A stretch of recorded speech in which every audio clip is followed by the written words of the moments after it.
nemenin suami saya sholat di Masjid Erick Thohir. Gitu saya masuk nganter suami, nggak boleh masuk. Ada bapak-bapak bilang katanya harus pakai jilbab. Yang nggak pakai jilbab nggak boleh sholat di sini. Coba bayangin, hanya karena saya nggak pakai jilbab, terus saya nggak boleh masuk ke dalam Masjid At-Thohir. Kalian lihat sendiri, baju saya sangat sopan loh. Saya pakai tangan panjang, saya pakai celana panjang. Iya.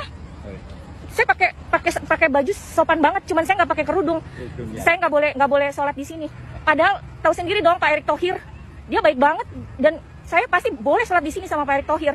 Viral saat ini mengenai larangan seorang ibu masuk Masjid At-Thohir karena tidak mengenakan kerudung. Di sini bukan dari pihak Masjid At-Thohir atau bukan dari pengurus Masjid At-Thohir yang melarang, melainkan dari jamaah luar. Di sini jelas bahwa seorang ibu berbaju putih dan bercelana pink diingatkan dengan diberikan isyarat oleh jamaah seorang bapak-bapak berbaju koko putih, berkopiah putih dan bercelana abu-abu untuk memakai kerudung. Di sini hanya diberikan isyarat, bukan diberikan larangan untuk masuk ke masjid ya. Dan jelas bahwa bukan dari pihak Masjid At-Thohir atau bukan dari pengurus Masjid At-Thohir yang melarang ibu tersebut tidak boleh beribadah atau masuk ke masjid.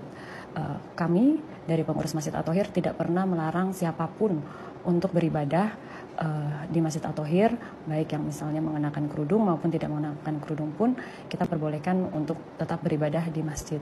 Demikian penjelasan dari kami. Jadi video ini buat si mbak-mbak yang masuk ke Masjid Thohir yang katanya dilarang sholat karena dia nggak berhijab. Aku pengen stage sebenarnya di videonya, tapi ternyata stage-nya dimatikan dan aku lupa siapa nama mbak yang lebay itu gitu ya. Oke mbak, jadi sebelumnya aku mau bilang gini, aku pernah di posisi kamu waktu itu di Biren atau di mana, pokoknya pertama kali aku ke Aceh gitu ya. Jadi aku nggak pakai hijab kebetulan. Nah, saat aku turun dari mobil, itu langsung ditegur sama petugas masjidnya bahwa aku harus pakai hijab dulu, baru masuk ke masjid gitu. Lalu apakah aku marah? Aku memviralkan? Oh enggak mbak, aku tahu diri bahwa aku tuh salah. Bahwa yang namanya muslimah itu memang wajib menutup aurat. Dan petugas masjid itu benar. Sebagai muslimah, aku harus menutup tubuhku dari ujung kepala sampai ujung kaki. Nah, dan aku malu mbak, malu, ditegur tuh malu. Itu baru petugas masjid loh yang menegur. Gimana kalau seandainya malaikat yang menegur, gak ngerti deh. Jadi mbak, kalau salah itu ya gak usah ngotot, gak usah merasa paling benar. Nah di Islam itu bukan cuman sholat ya. Perintahnya bukan cuman sholat mbak. Jadi pelajari agama Islam itu dengan benar. Jadi ketika kita ditegur karena kita salah, nggak usah lebay, nggak usah merasa jadi korban.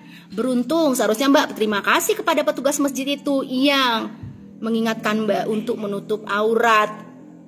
Udah salah, ngotot, caper, lebay. Jadi satu kata ya, buat kamu mbak-mbak yang lebay, satu kata buat kamu, malu.